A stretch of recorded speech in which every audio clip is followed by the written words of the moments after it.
We're going to talk about a regional referral center today, and even as we were getting ready for this and talking to some of the folks in the audience, we had people say, "Now, what is that again? What does that do, and how does that relate to me?" So I want to make sure we define this very carefully for you. We're going to define what a transfer center is and what that leads to with a regional referral center. And then we're going to talk about the opportunities and what are some of the drawbacks when you implement a program like this. And then finally describe some of the success components.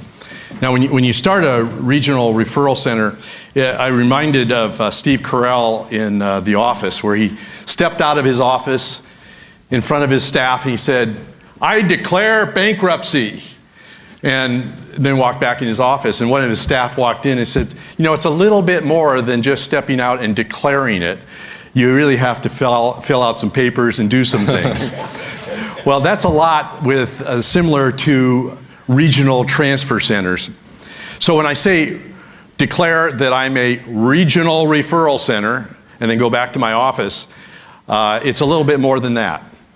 When you're a regional referral center, it means you have the capability as an ER as well as a hospital of taking these referrals from small outlying hospitals or other hospitals that are unable to provide the care at that point in time at their hospital.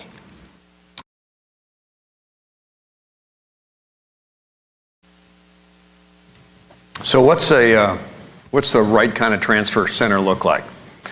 The bottom of the slide, you've got referring resources, referring facilities. They could be urgent cares, other community hospitals, critical access hospitals, other hospitals within your system, other hospitals outside your system.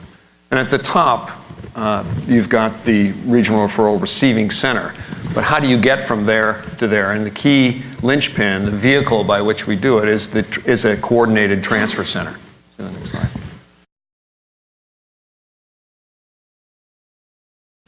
So what are the components of a successful regional referral program? And you notice I didn't say what are the components of a successful transfer center. I said a regional referral program.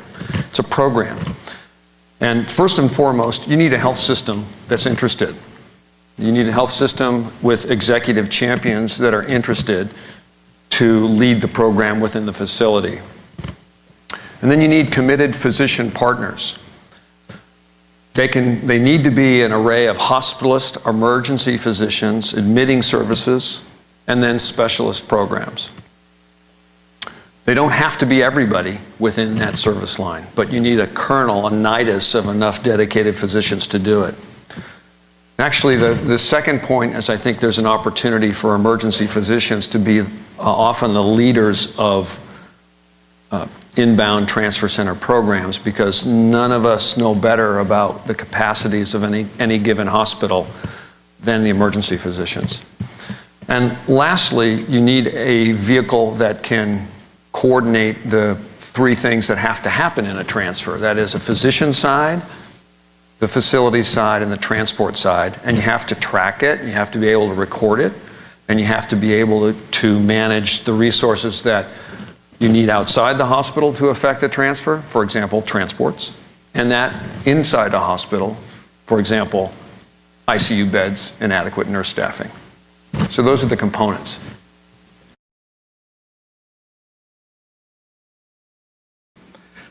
So what is happening here is that these regional referral centers are becoming one of the best kept secrets in the healthcare industry.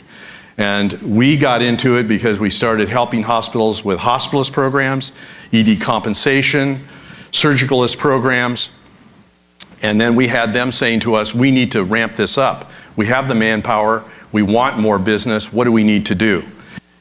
When we finish these studies, it's always interesting to me because everybody's sort of taken back of, oh my gosh, we didn't realize there was this much opportunity out there, and in fact there is. And this is the time where hospitals, I think, are looking for new ways to expand their revenue base. Even with accountable care and all the things that are going on, this is a good strategy. What's a three-legged stool of a successful regional referral program? Again, you need first and foremost a committed, dedicated hospital champion within executive leadership who's going to fight the battles and carry the mission. If that doesn't exist, there's no point in starting. Secondly, you need a group of physicians within the medical staff who are committed and believe in it and are willing to cooperate and make the system happen.